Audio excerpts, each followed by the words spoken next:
नमस्कार, बहुत स्वागत है आपका। आप देख रहे हैं भाग्य चक्र और मैं हूं आपके साथ शैलेंद्र पांडे।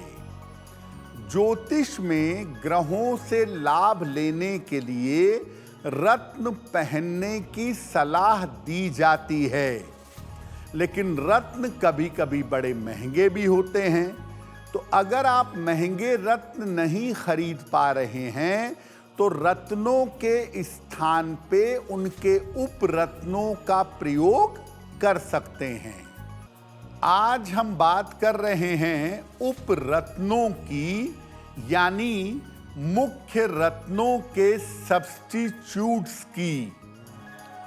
आखिर रत्नों के स्थान पर उपरत्न क्यों धारण किए जाते हैं और उपरत्नों का महत्व क्या है?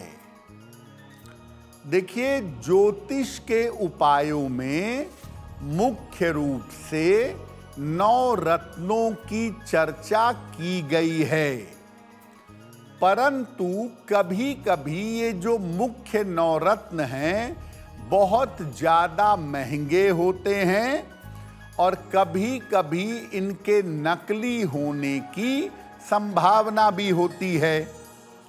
रत्नों के स्थान पर अगर उपरत्न पहने जाएं तो ये सस्ते भी होते हैं और ये अच्छा काम भी करते हैं।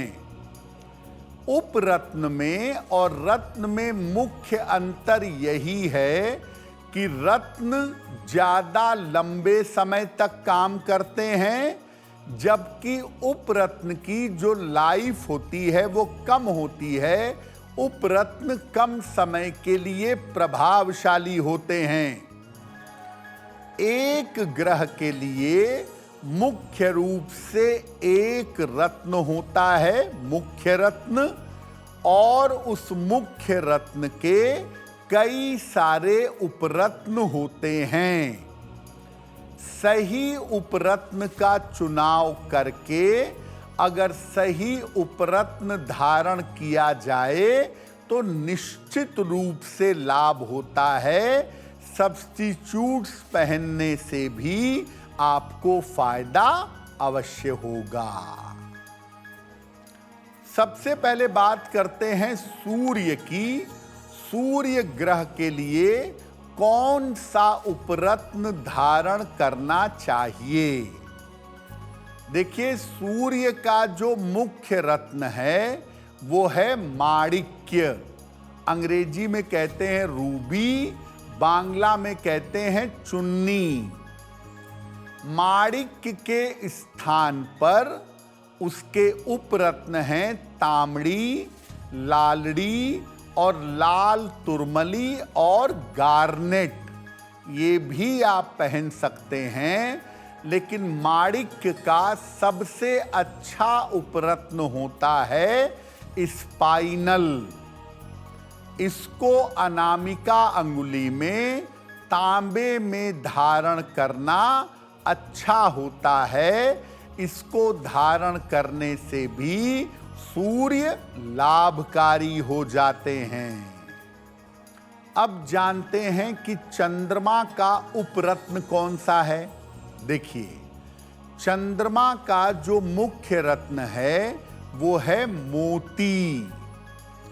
मोती के उपरत्न हैं मून स्टोन और एगेट, लेकिन मोती के स्थान पे सबसे बढ़िया जो उपरत्न है वो मून स्टोन है।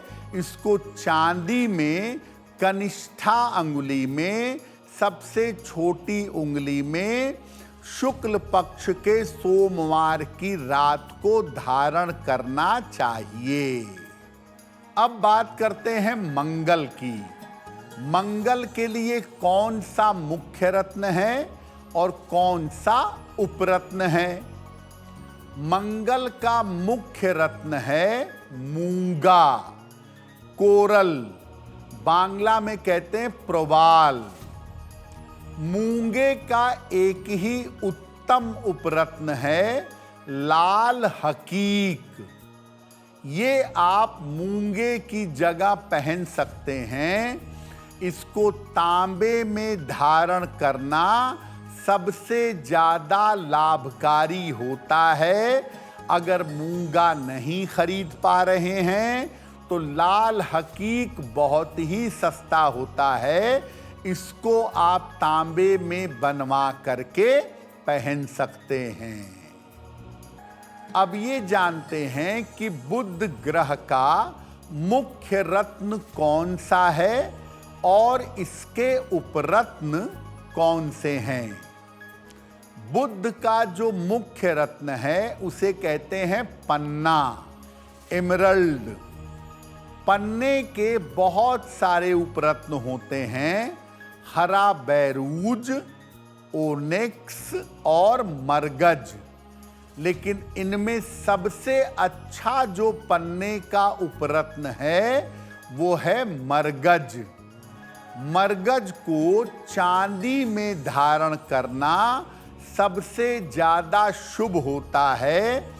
अगर आप पन्ना अफोर्ड नहीं कर पा रहे, नहीं खरीद पा रहे, तो एक मरगज चांदी की अंगूठी में बनवा करके सबसे छोटी उंगली में बुधवार की शाम को पहन सकते हैं। अब जानते हैं कि बृहस्पति का रत्न कौन सा है और उसके उपरत्न कौन से हैं। बृहस्पति का मुख्य रत्न है पीला पुखराज, और पीले पुखराज के जो उपरत्न हैं वो है पीला बैरूज, सुनहला और येलो सिट्रिन।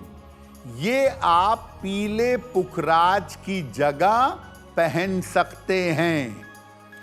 जो येलो बेरियल है, पीला बैरूज है, वो बृहस्पति का सबसे अच्छा उपरत्न है। इसको पीतल में या सोने में बनवाकर तर्जनी उंगली में धारण करना शुभ होता है। अब ये जानते हैं कि शुक्र ग्रह का मुख्य रत्न कौन सा है और इसके उपरत्न कौन से हैं। शुक्र का जो मुख्य रत्न है वो सबसे महंगा, सबसे कीमती रत्न है हीरा। हीरे के उपरत्न हैं जरकन, अमेरिकन डायमंड और ओपल। हालांकि ओपल हीरे से ज्यादा बेहतर काम करता है शुक्र और चंद्र के मामले में, लेकिन अगर आपको शुक्र को प्रबल करना है, खास तौर से पुरुषों के लिए, तो ओपल सबसे अच्छा उपरत्न है।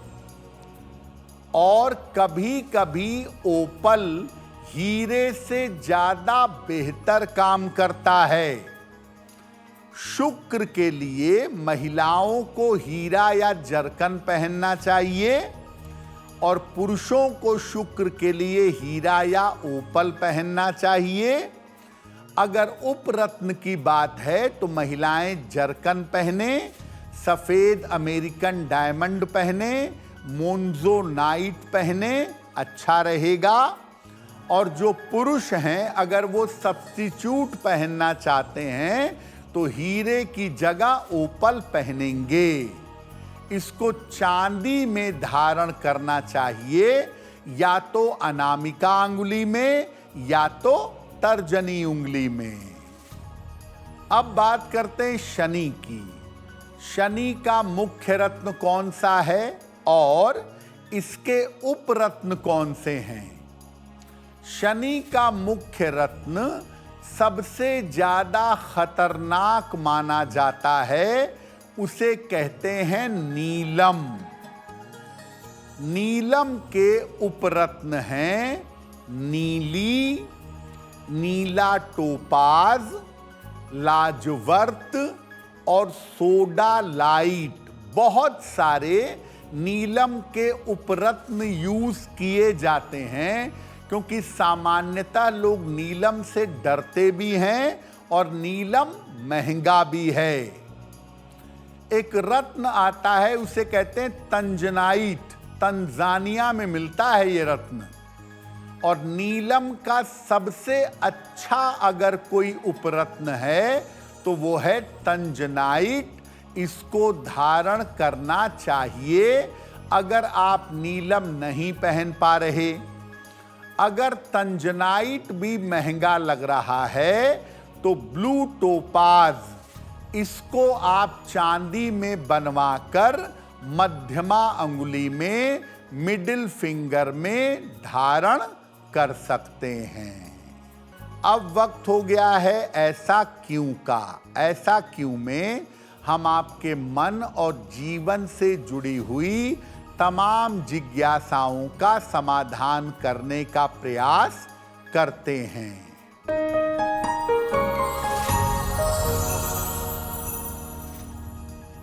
ऐसा माना जाता है कि अगर कोई व्यक्ति बीमार है, बीमारी में उसने रत्न पहना है, या कोई व्यक्ति रत्न पहना है, उसकी मृत्यु हो गई, तो किसी बीमार या मृत्यु वाले व्यक्ति का रत्न नहीं पहनना चाहिए। ऐसा क्यों? देखिए, जब आप कोई रत्न धारण करते हैं तो वो आपके शरीर से नकारात्मक ऊर्जा को लेना शुरू कर देता है। अगर कोई व्यक्ति बीमार है, उसने रत्न पहना है, तो रत्न उसकी बीमारी की तरंगों को खींच के बाहर फेंकेगा। कुछ तरंगें उस रत्न के अंदर रह जाएंगी। उसी तरह से कोई व्यक्ति रत्न पहन के अगर मर गया, उसका देहांत हो गया, तो उसके मृत्यु की समय की जो नकारात्मक तरंगें हैं वो रत्न में आ सकती हैं या आ जाती हैं। तो अगर किसी बीमार व्यक्ति का या मृत व्यक्ति का रत्न पहनेंगे तो आप बीमार हो सकते हैं, आपको मानसिक रूप से परेशानी हो सकती है, आप तनाव या चिंता के शिकार हो सकते हैं। क्या कहती है आपकी राशि? कैसा होगा आपका दिन? क्या है आपके लिए शुभ रंग? कौन सा उपाय आपके बिगड़े काम बना देगा? पर्व और त्योहार मनाने से आपको क्या लाभ होगा? ग्रहों के बदलते गोचर कैसे आपकी किस्मत पर असर डालते हैं? अपनी किस्मत चमकाने के लिए आप क्या विशेष उपाय करें? ये सब जानने के लिए देखिए एस्ट्रो तक, सिर्फ एस्ट्रो तक, सिर्फ एस्ट्रो तक। नमस्कार।